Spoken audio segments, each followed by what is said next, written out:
Само название деревни Аршан переводится с бурятского как «источник». Здесь находится огромное количество разнообразных целебных источников, и самый знаменитый из них, пожалуй, это глазной. Шаманизм и буддизм очень тесно переплетаются в этих местах, и Ниловский Дацан был основан именно в том месте, куда по преданию спустился великий хан Шаргай-Найон, один из самых сильных местных шаманских духов. Здесь любой турист может покрутить молитвенные барабаны, которые называются хурду. А пока вы будете крутить эти барабаны, перед вами будут открываться крупицы житейской мудрости, нанесенные в виде пословиц на прикрепленные к барабанам таблички. Если будете в Бурятии, обязательно попробуйте традиционную бурятскую кухню. А вот это блюдо называется позы. И в социуме сейчас как? Развелся и до свидания. И порой даже ответственности не несем. А у бурят как? Где взял, туда должен вернуть. И здесь, в Листвянке, вы можете пофотографироваться с ней. Море эмоций и позитива. Именно такие деревушки из срубленных бревен ставили российские служивые казаки, когда покоряли необъятные территории Сибири. Здесь их семьи останавливались, обживались и обзаводились собственным хозяйством и оседали. А наше путешествие тем временем продолжается. Из Листвянки мы направляемся в северную часть Байкала, и можно заметить, как за окном меняется природа. После 4-часовой тряски по дорогам я нахожусь, наконец, на острове Ольхон, прямо внутри одного из самых известнейших пейзажей Байкала в целом и Ольхона в частности. Позади меня скала Шаманка. Рекомендую спуститься вниз, на берег и найти какое-нибудь укромное местечко. Я сюда заходил почти каждый день, пока жил на Ольхоне, слушал Байкал или включал джаз в своем плеере. Так и сидел часами, разглядывая блики на воде. На этом первая часть моего фильма о путешествии на Байкал подходит к концу. Во второй части я расскажу о достопримечательностях Ольхона и о своей поездке по Баргузинской долине. Путешествие продолжается.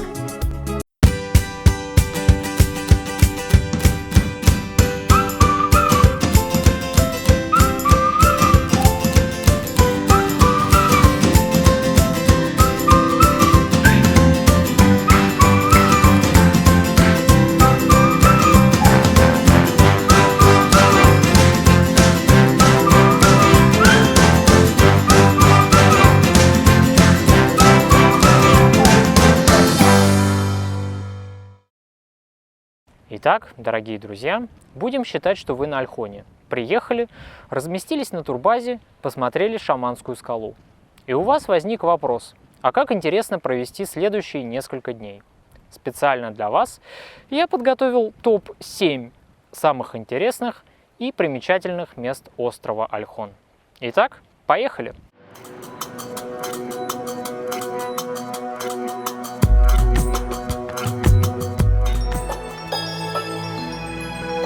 Здесь находится серебряный источник, вода которого считается целебной. Источник имеет два желоба, и из каждого из них течет отдельная вода для мужчин и для женщин. На кустах вокруг источника множество привязанных матерчатых лент, которые называются зола. Каждый цвет ленты имеет свое значение и привязывается к дереву в зависимости от того, что вы желаете обрести в жизни – просветление, достаток, здоровье или благополучие. Судя по обилию желтых лент, многим не хватает в этой жизни именно денег. Место почитается шаманистами, здесь регулярно проводятся обряды, и потому рядом можно встретить жертвенник с подношениями.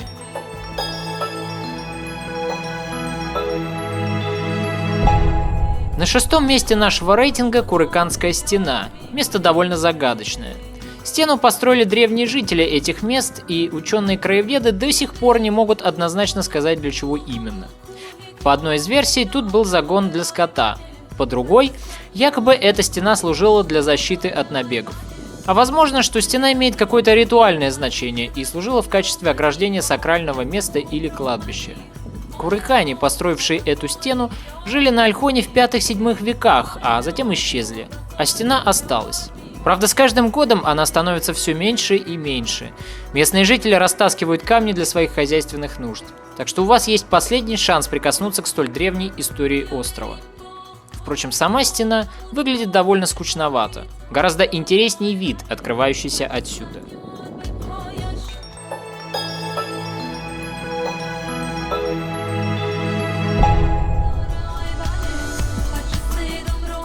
Мыс Саган-Хушун еще называют мысом трех братьев, но об этом чуть позже. Рядом с мысом находится реликтовый ельник, единственный зеленый массив острова. Он сохранился еще с ледникового периода. Как же деревья прижились в сухом климате Ольхона, спросит вдумчивый зритель. А все благодаря тому, что к поверхности земли в этом месте очень близко подходят грунтовые почвы, которые питают корневую систему леса. Ельник находится на самой высокой точке острова. Правда, местные гиды рассказали нам печальную новость. В последнее время уровень грунтовых вод опустился, и этот процесс, по всей видимости, продолжается. А раз так, значит легендарный лес обречен. Так что у вас опять-таки есть последняя возможность увидеть своими глазами одно из чудес Ольхона, которое в скором времени, возможно, уже будет недоступно нашим потомкам. Вообще, чем примечателен Байкал в целом и шаманизм в частности, так это тем, что здесь почти с каждой речушкой, с каждой скалой и с каждым заливом связана какая-нибудь местная легенда. Не стал исключением и мыс Саган-Хушун, который в переводе с бурятского переводится как «белый мыс». На западной его части можно видеть 3 скалистых выступа, которые называются тремя братьями. И сейчас я вам расскажу одну из местных легенд, которая связана с этим местом и с рекой Ангарой. Всего у старика Байкала была одна дочь и 3 сына. Дочку звали Ангарой. И вот когда дочка подросла, надумал Байкал женить ее на Иркуте. Но дочка прослышала, что где-то неподалеку обитает красавец Енисей. Ангара захотела выйти замуж за него. Но как же ей поступить? Признаться во всем отцу? Нет, бесполезно. Перечить воле отца было опасно. Байкал бывает крайне суров. И тогда Ангара попросила своих подружек, маленьких речушек, что впадают в Байкал, помочь ей с побегом. И вырвалась Ангара, и побежала она стремительно к Енисею. И соединилась с ним. Когда Байкал узнал о том, что его дочь сбежала, он очень сильно разгневался на нее и послал Байкал 3 своих сыновей, чтобы они отыскали Ангару и вернули ее назад. И 3 сына нашли свою сестру и стали ее уговаривать вернуться. Они пугали ее гневом отца. Но Ангара была строптивой дочерью, и она не испугалась. И попросила она 3 братьев, чтобы вернулись они назад к отцу и рассказали ему, что якобы не встретили ее. 3 брата согласились и так и поступили. Но когда они вернулись, отец узнал, что они лгут, и как бы в наказание превратил их в камень. И так они до сих пор и стоят здесь, на этом мысе.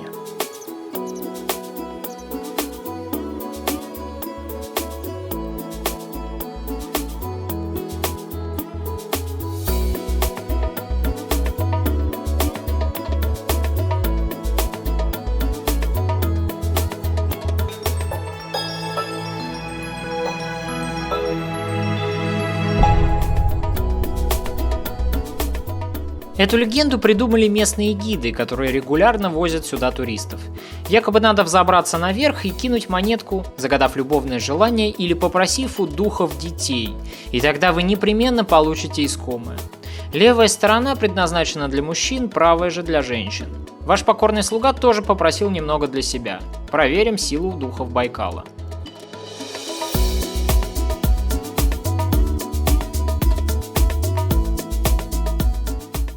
Ну а наше путешествие продолжается по воде. С катера мы намереваемся осмотреть Ушкани острова.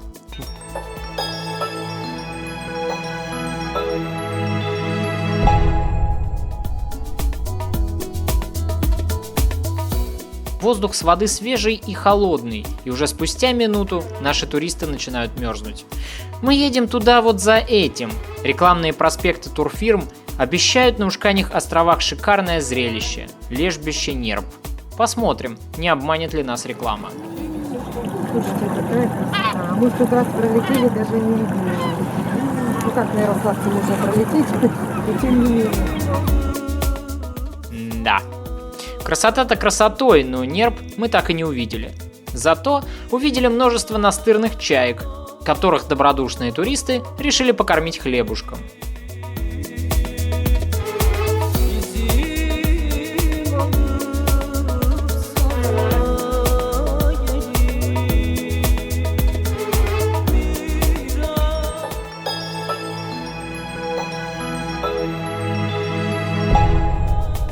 На Ольхоне обязательно обнимите самое старое дерево. Оно находится рядом с аэродромом. Рассказывают, что ему около 600 лет. Дерево это дает силы, успокаивает и очень почитается местными шаманами.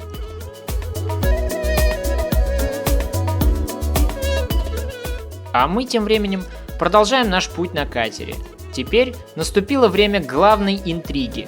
Какая же достопримечательность Ольхона займет почетное первое место?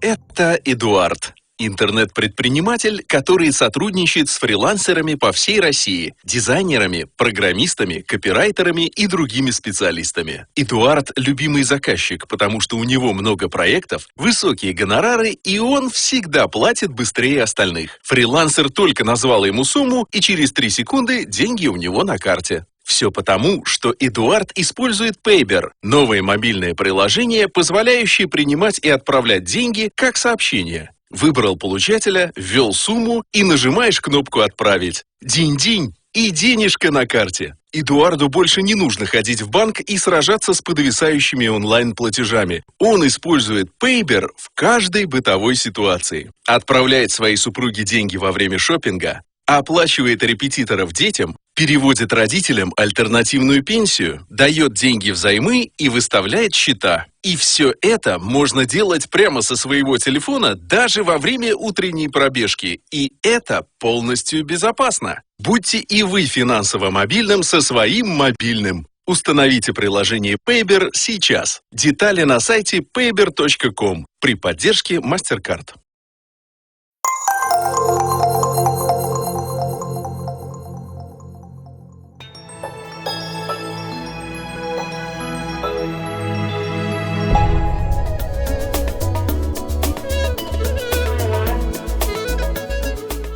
Первое место я присваиваю ступе Будды, пожалуй, самому интересному и самому необычному и сакральному месту Байкала.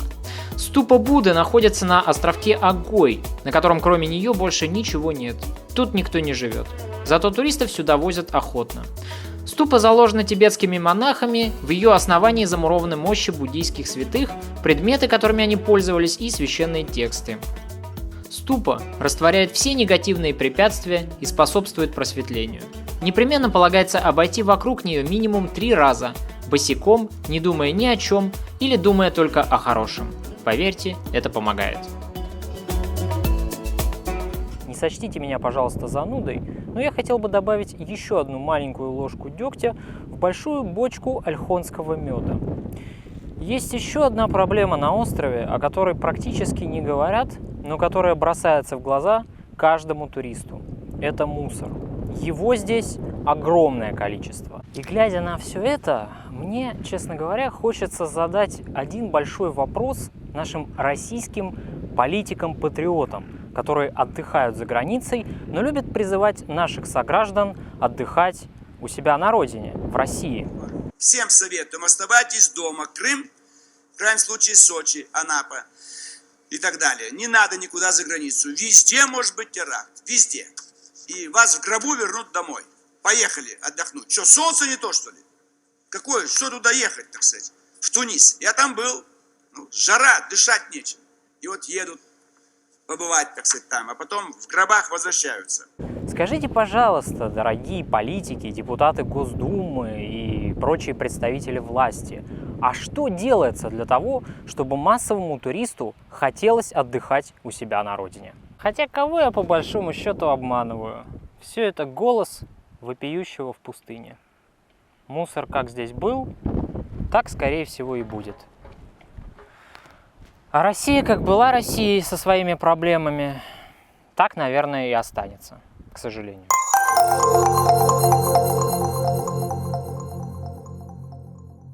Сейчас я нахожусь в деревушке под названием Усть-Баргузин. Она насчитывает примерно 9 тысяч человек населения. Сюда можно добраться на регулярном пароме из Ольхона. Вообще деревня сможет стать прекрасным отправным пунктом для изучения близлежащей Баргузинской долины. Эта деревня очень популярна среди иностранных туристов. Здесь бывают и французы, и немцы, и вот, как ни странно, теперь ее начинают открывать для себя и российские путешественники.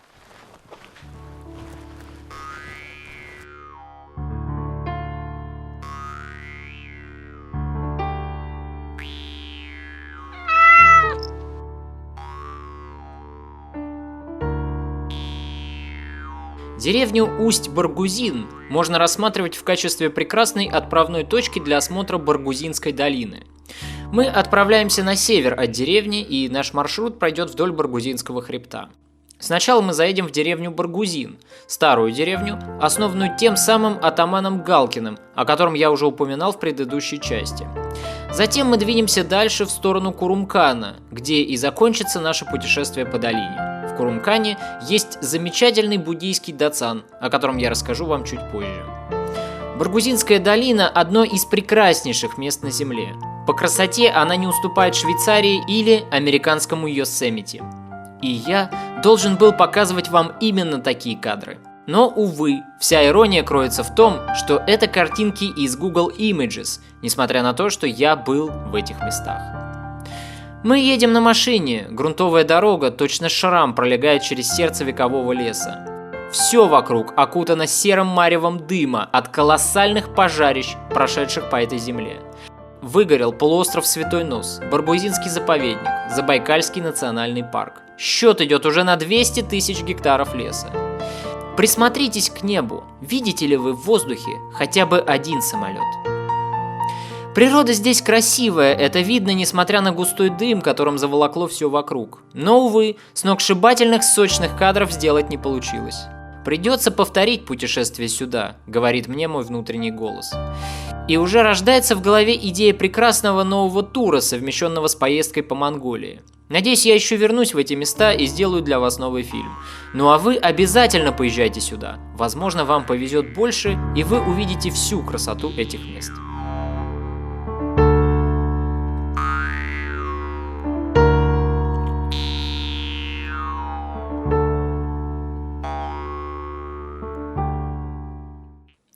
Сама деревня Баргузин располагается на одноименной реке Баргузин.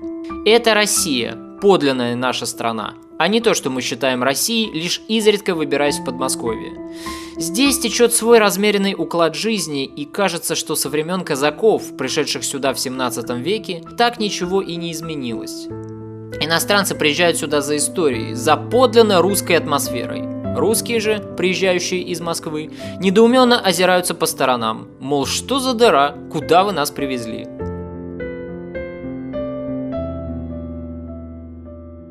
Перед вами Баргузинский Спасо-Преображенский храм. Он был построен в 1834 году на средства купца Ивана Черных на месте старой деревянной часовни, построенной, вероятно, еще казаками.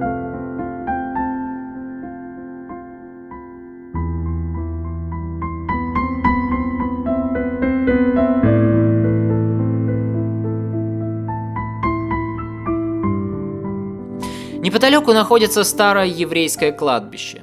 Евреи попадали сюда разными путями. Кого-то ссылали вместе с пленными поляками во времена войны России и Польши. Второй виток еврейской миграции пришелся на первую половину XIX века и связан с подписанием Николаем I указа о порядке переселения евреев в Тобольскую губернию и Омскую область. Сегодня кладбище пребывает в запущенном состоянии. Спрашиваю, что, нацистские вандалы? Какие вандалы, смеется наш гид? Это время. Никому ничего не нужно. Местная администрация денег на реконструкцию не выделяет. А многие еврейские общины давно мигрировали в Израиль. Вот все и пребывает в запустении.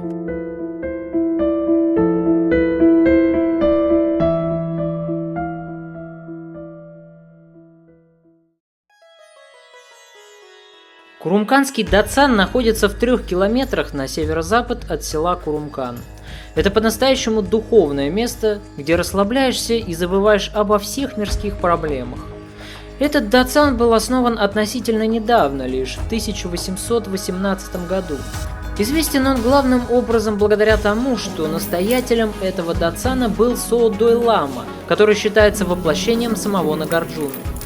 Соодой Лама был образованным человеком, он хорошо знал историю, увлекался астрономией, выписывал множество научных журналов и читал книги на тибетском языке. Он известен благодаря множеству точных предсказаний, одним из которых было предвидение расстрела царской семьи и наступления террора большевиков. И, кстати, он был очень хорошим другом Антона Павловича Чехова. В Курумканский дацан приходит множество страждущих людей. Бездетные пары просят у богини Янжимы долгожданных детей. Говорят, если оставить игрушки, то высшие силы обязательно услышат молитву. Но молиться тоже нужно правильно, полностью распластавшись ниц на земле. Человек, который обращается к высшим силам, должен забыть о своей гордыне.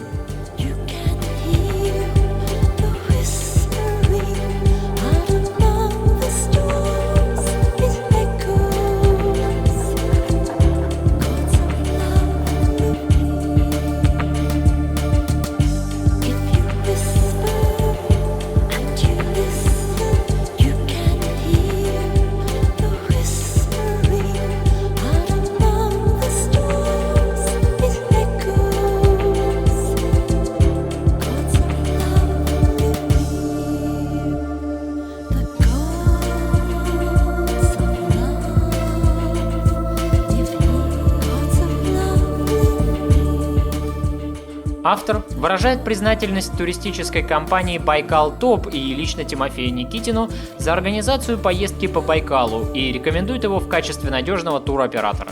Повторить мой маршрут вы можете, заказав тур на сайте baikaltop.ru в разделе «Тематические туры», выбрав места силы на Байкале.